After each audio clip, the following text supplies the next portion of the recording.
We remain steadfast in our commitment in delivering local news that matters. Stories that inspire. Enriching the lives of Filipinos in the Philippines and across the globe. This is your GMA Regional TV. Buong puso para sa Pilipino. Ito ang inyong Regional TV News. Magandang araw! Ito ang inyong Regional TV News. Hatid namin ang mga pinakamalaki at pinakahuling balita. Mula sa Mindanao, ako po si Sara Hilomen Velasco. Mula rito sa Visayas, ako po si Cecil Kibod Castro. At mula naman dito sa Luzon, ako po si Chris Zuniga. Dalawang menor de edad na batang lalaki ang sinaksak ng kanilang ama sa Cagayan de Oro City na ikinasawi ng 2 taong gulang nitong anak habang sugatan naman ang 4 na taong gulang. Sospek, arestado na at selos daw ang motibo sa krimen ayon sa kapulisan. Ang detalye sa report ni Cyril Chavez ng GMA Regional TV 1 Mindanao. Wa ko kamugon sa akong anak na lalaki, sir. Makita na ko na patay na. Wala ko kamugon gabi. Baka nagdahom ngayon, anak. Nagdahom ko ano kikuan niya, sir. Kung hindi patay man niya yung tuyo. Wala ko ayaw, pati ang bata. Ito ang emosyonal na pahayag ng 23 anyos na ina ng mga biktima na hindi makapaniwala sa nangyari sa kanyang 2 taong gulang at 4 na taong gulang na mga anak sa kamay ng kanilang ama. Ang 2 bata sinaksak ng kanilang ama sa San Isidro, Barangay Lumbia, Cagayan de Oro City, pasado alas 6 Miyerkules ng gabi. Dead on the spot ang 2 taong gulang na bata, samantalang ligtas na ang 4 na taong gulang na bata matapos magtamo ng mga sugat sa leeg at katawan. Ang 30 anyos na sospek nahuli ng mga responding otoridad at nakuha dito ang gunting at kutsilyo na ginamit umano nito sa krimen. Ayon sa sospek sa kanyang pakikipag-usap sa GMA Regional TV 1 Mindanao, nawala umano siya sa katinuan nang mangyari ang krimen. Mga ibo pasalo sa mga bata ako na pasakita akong mga anak. Base sa investigasyon ng pulisya, posibleng selos ang sanhi ng krimen. Nagalit daw ang sospek sa pag-alis ng kanyang kinakasama na ina ng mga biktima. Karon paningkamutan sa Cagayan de Oro City Police Office nga ma-endorse ang maong kaso sa buhatan sa City Prosecutor's Office. Dagdag pa ng ina ng mga bata na bago pa man mangyari ang krimen ay nag-aaway daw sila lagi ng sospek dahil pinaghiinalaan nito ang kinakasama na may ibang lalaki. Nagtatrabaho bilang isang kasambahay ang ina sa Hingoog City, Misamis Oriental at nandoon siya nang mangyari ang krimen. Gini may gawayan na, sir. Saan po inong dan?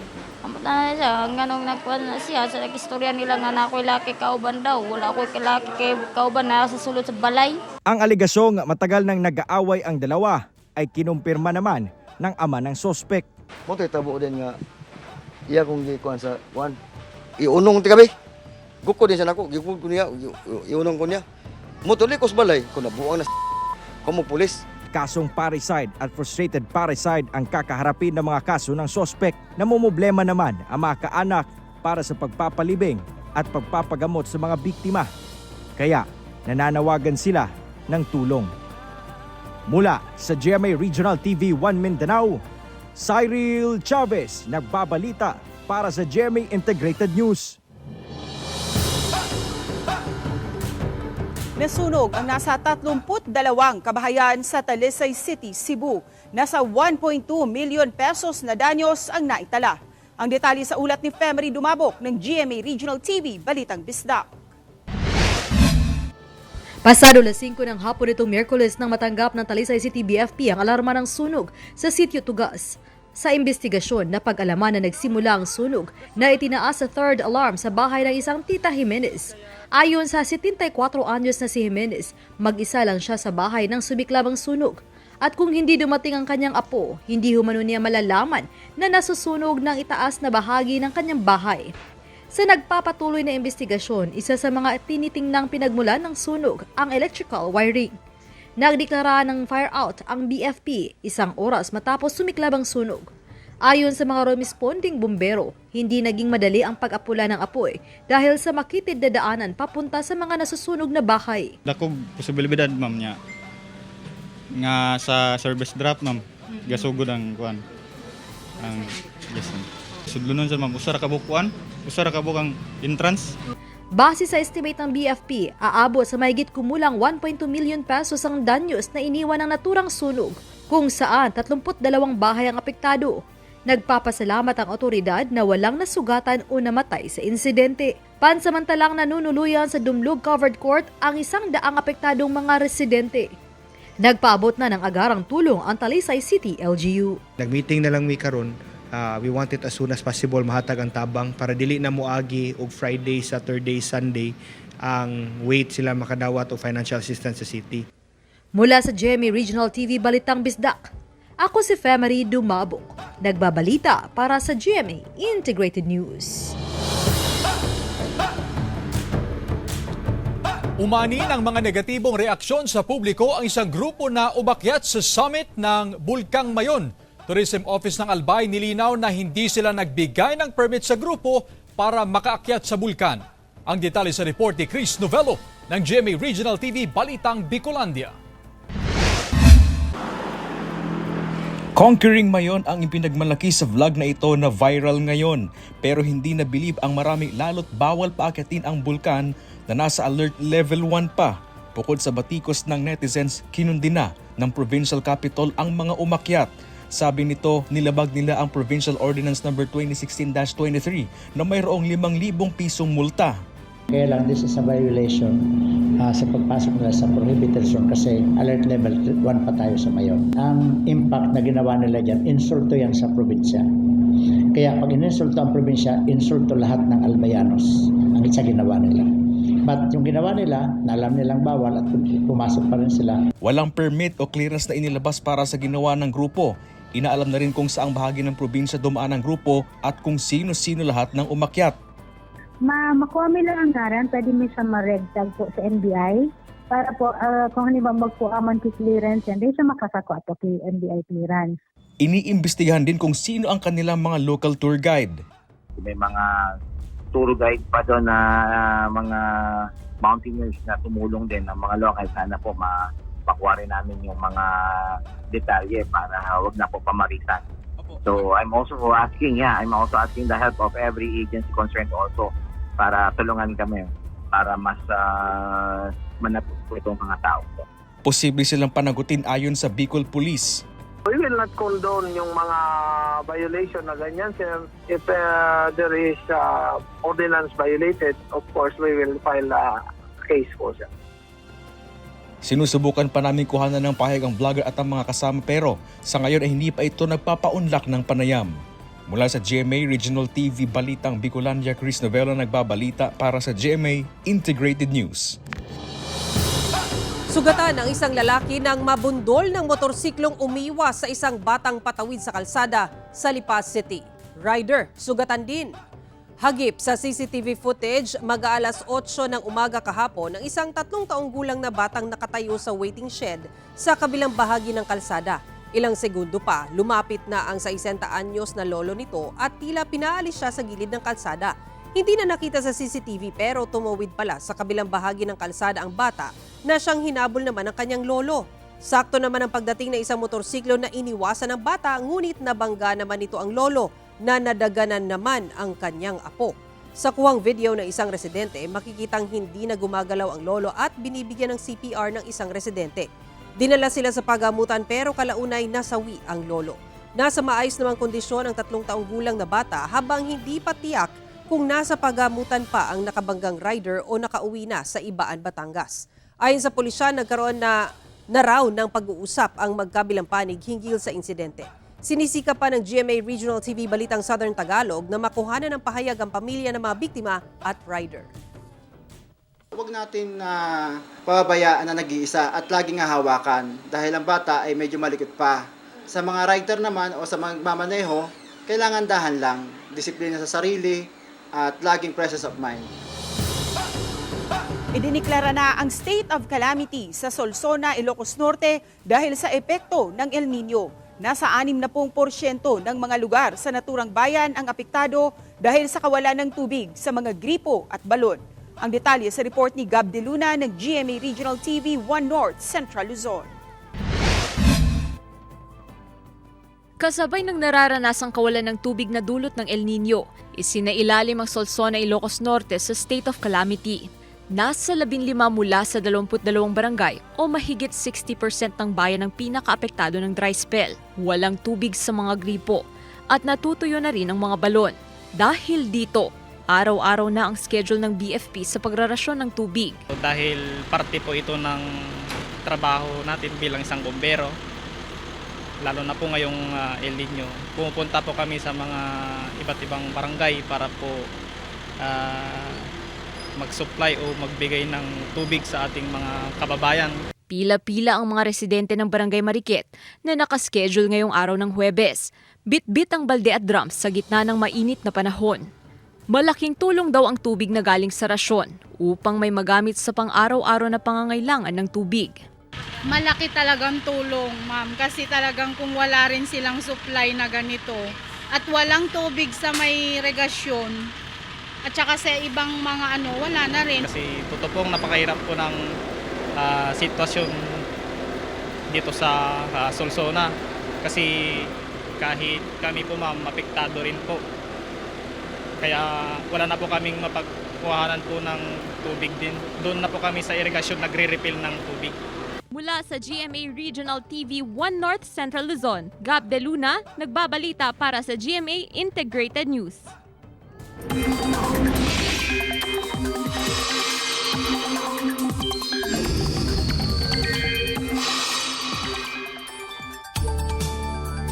Mga kapuso, walang namamataang sama ng panahon sa loob o labas ng Philippine Area of Responsibility. Ayon sa Pag-asa Easterlies, ang mainit na hangin galing Pacific Ocean ang pangunahing weather system na nakakapekto ngayon sa bansa.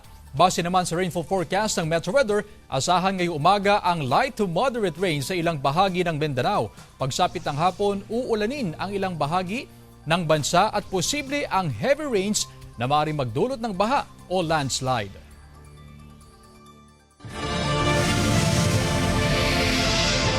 Ito ang inyong Regional TV News. Bumisita si COMELEC Chairman George Garcia sa bayan ng Socorro sa Surigao del Norte para sa isinagawang voter education at satellite registration. Ang detalye sa report ni Argel Relator, live mula sa Butuan City. Argel. Sara, bilang paghahanda sa midterm at barangay at SK elections sa susunod na taon, itinuro ng Commission on Elections ang mga ipatutupad ng mga pagbabago sa isasagawang eleksyon sa mga residente ng bayan ng Socorro sa probinsya ng Surigao del Norte.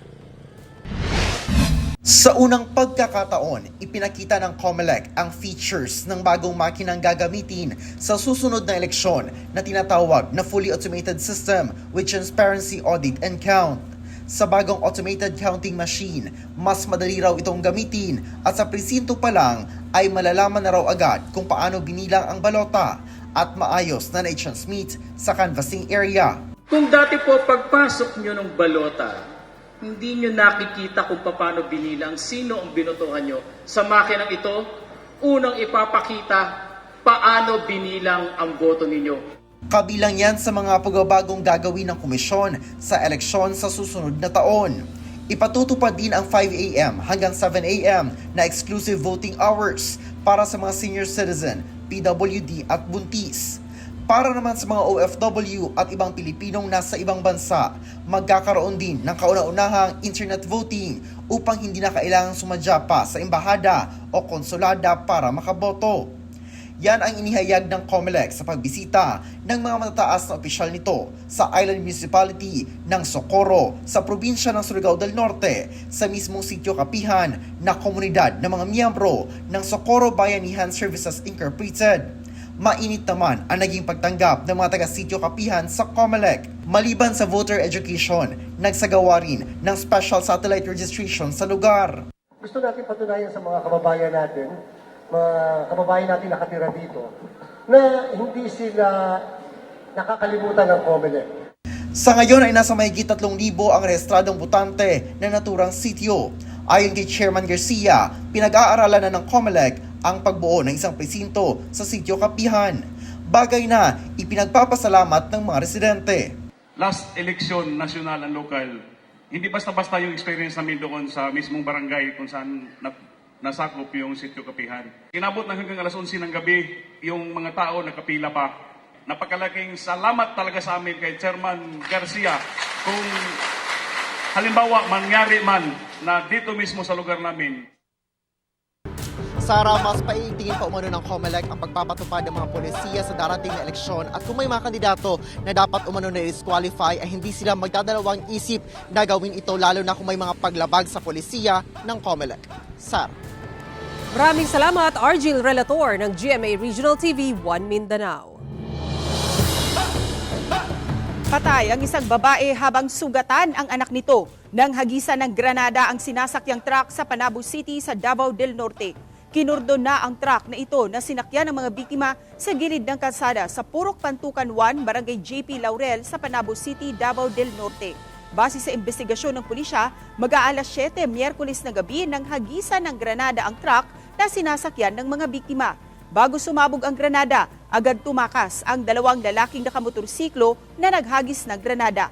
Nadala pa sa ospital ang mga biktima, pero dead on arrival ang 56 anyos na babae habang sugatan ang anak na patuloy na ginagamot sa ospital. Nagpapatuloy pa ang investigasyon ng pulisya sa motibo ng krimen at sa pagtukoy sa pagkakakilanlan ng mga sospek. Patay ang magkapatid na edad 5 at 7 matapos malunod sa irigasyon sa Bantay, Ilocos Sur. Nakaalerto si Ivy Hernando ng GMA Regional TV 1 North Central Luzon. Pilit pang ni-revive ng mga rumesponding autoridad ang 7 taong gulang na si Judeline Pido pero nasawi matapos malunod sa irigasyon malapit sa kanilang bahay sa Barangay Nagidayan, Bantay, Ilocos Sur. 30 minuto lang nakalipas. Natagpuan din sa irigasyon ang kanyang 5 taong gulang na kapatid na si Princess. Sa kwento ng kanilang ina sa PNP, pinatulog raw niya ang 6 na anak at pumunta sa kapitbahay. Naipakambo lang kanyanan nga adda na almes DJ yanti irigasyon. So that DJ time nga pinang biro na kan DJ anak na. Natagpuan ang unang bata sa irigasyon sa katabing barangay ng Bulag East, habang sa Barangay Malingeb ang huli. Lagpas tao ang lalim ng irigasyon na malakas ang agos. Ada mo nakakita nga di sinsin ko nga paulin na sudan, pinaulinan. Tuwan naglumong da kano nga nagsublilat ta dita. Nagayayam daw talaga nga plano ta siguro tigdigos mo tawang bato da kano pulos. Nasa bukid raw noon ang padre de pamilya na si Federico nang mangyari ang insidente. Dala ng kahirapan, sila na mismo ang gagawa ng kabaong para sa mga anak. Nasakit amang yang arod no aksepin milatan. Masapo lang mo bantayan nga nalaing na gito, handang mapanawan eh. Advice ko kada iti adda dito'y asidig iti irigasyon nga no mabalbalin kitain da digiti anak da nga agtawen iti kakastoy. Kada digiti panagayayam da antayumit ammo no nya ti mapasamak. Wala namang nakikitang foul play ang otoridad sa insidente. Mula sa GMA Regional TV 1 North Central Luzon, Ivy Hernando, nagbabalita para sa GMA Integrated News. Idineklara ang state of calamity sa Dawis, Bohol, bunsod ng tumataas na kaso ng African Swine Fever o ASF sa bayan. Sa datos ng Office of the Provincial Veterinarian, aabot sa 59 na baboy mula sa 3 barangay ang namatay dahil sa ASF. Ang mga apektadong barangay ay ang Mayakabak, Biking at Mariveles. Gamit ang ipapalabas na Quick Response Fund ng Municipal Disaster Risk Reduction and Management Council ng Dawis, magpapaabot ng tulong ang pamahalaan sa apektadong hog raisers. Makakatanggap ng tig-5,000 piso ang mga apektadong hog raisers sa bawat baboy, habang 1,000 piso naman sa bawat biik na tinamaan ng virus. Bantay sarado rin sa mga ang mga checkpoint o border control. Ito ay upang masiguro na mapipigilan ang pagkalat ng ASF sa mga karatig lugar.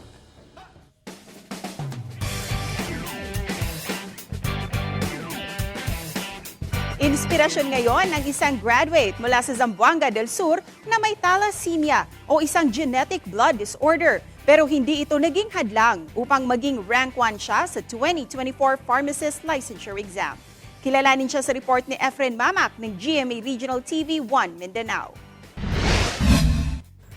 Hindi makapaniwala ang 25 anyos na si Reg Way Hedjula na mula sa Margo sa Tubig, Zamboanga del Sur nang maging rank 1 siya sa 2024 Pharmacist Licensure Exam at nakakuha ng 92.85 na rating. Hindi ko talaga in-expect kasi I reviewed pa sa Manila. Tapos, everyone there is so competitive. Ngunit sa likod ng tagumpay ni Reg ay isang hindi pangkaraniwang sakit na matagalan niyang iniinda. Si Reg, na bunso sa 5 magkakapatid, ay ipinanganak na may thalassemia na isang uri ng genetic blood disorder. Ayon sa kanya, maraming pagsubok na ang kanyang kinakaharap dahil sa kanyang sakit habang nag-aaral siya. May kuya din po, may thalassemia din siya. To the extent na, yun nga, hindi siya nakapag-aral. So, yung case ko naman is medyo light compared sa kanya. But somehow, there's this struggle din. Kasi, of course, we have to stay, awake late at night. Study, ganyan. Pero, tapos, yung hemoglobin ko mababa. Ayon sa mga eksperto, ang thalassemia ay isang uri ng sakit kung saan hindi nakabubuo ng hemoglobin ang katawan ng isang tao. Ang hemoglobin ay mahalagang bahagi ng red blood cells. If hindi po nakaka-produce ng enough na hemoglobin yung katawan natin, syempre po, ang tendency magiging anemic tayo. May mga kailangan lang talaga na like frequent ang transfusion. Kaya ang ama ni Reg, emosyonal nang malaman na rank 1 ang anak. First of all, I would thank to Almighty Allah for kumano to dahil sa kanyang hirap at at least kuha niya rin, no? So yung mapasalamat ako sa mga suporte ang mga kapatid. Nagpapasalamat din si Reg sa kanyang pamilya na patuloy ang suporta sa kanya. Thankfully, with my sister, with everyone in the family, na ma-manage naman, and we have everyone to help me keep track of my health. Mensahe naman niya sa kabataan. Mas masaya ka sa ginagawa mo. You actually won't get tired. Kaya, yun.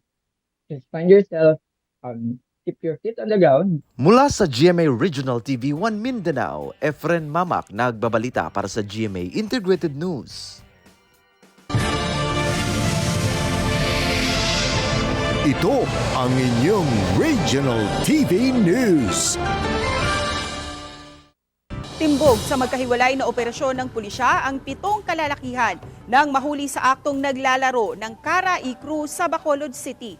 Sa Barangay 2, 3 ang arestado. Isa dito si alias Junjun na maliban sa pagsusugal ay nakuhanan pa ito ng suspected shabu na nagkakahalaga ng 40,000 pesos. Sa Barangay 1 naman, nahuling nagsusugal ang 4 na kalalakihan na sising-sisi ngayon dahil walang pampiyansa sa halagang 30,000 pesos bawat isa. Ayon sa isa sa mga inaresto na si alias Turco, magbabago na raw siya.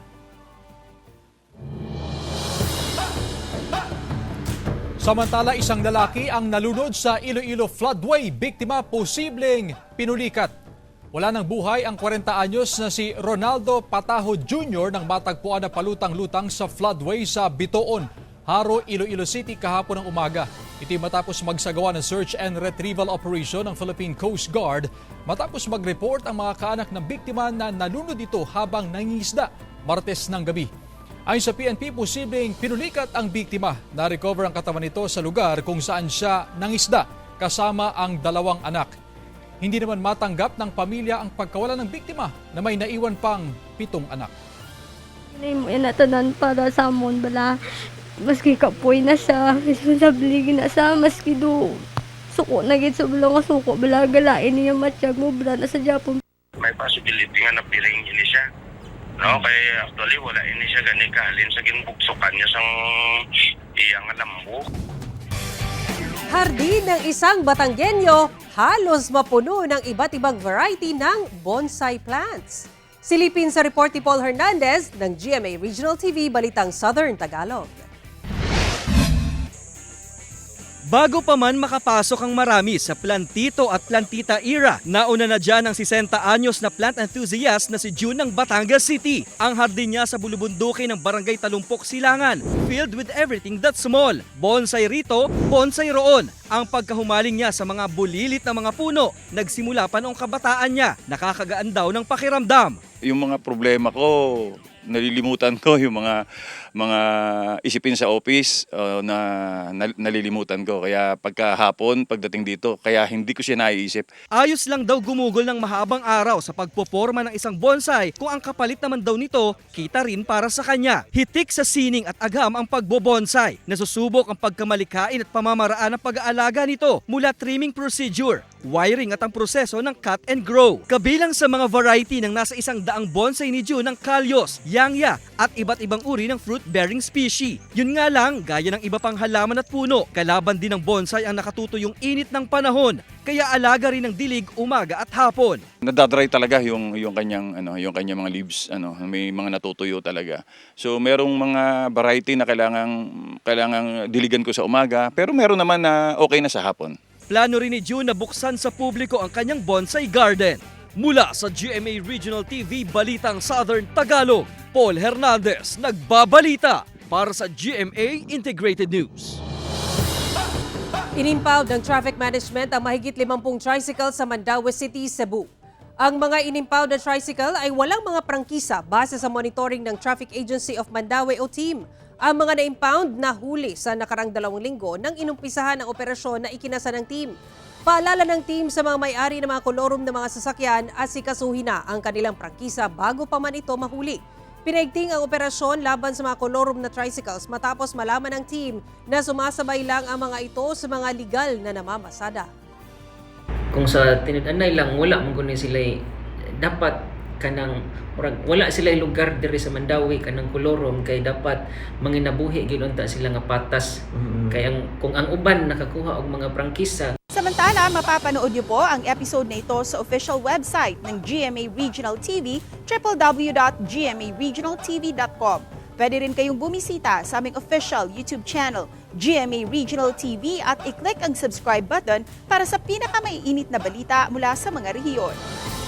Nais naming pasalamatan ang mga kapuso sa iba't ibang panig ng Pilipinas, maging ang mga kapuso natin abroad. Dahil sa GMA Regional TV, local news matters. Kami ang Regional TV News, buong pwersa para sa mas malaking misyon at mas malawak na paglilingkod sa bayan.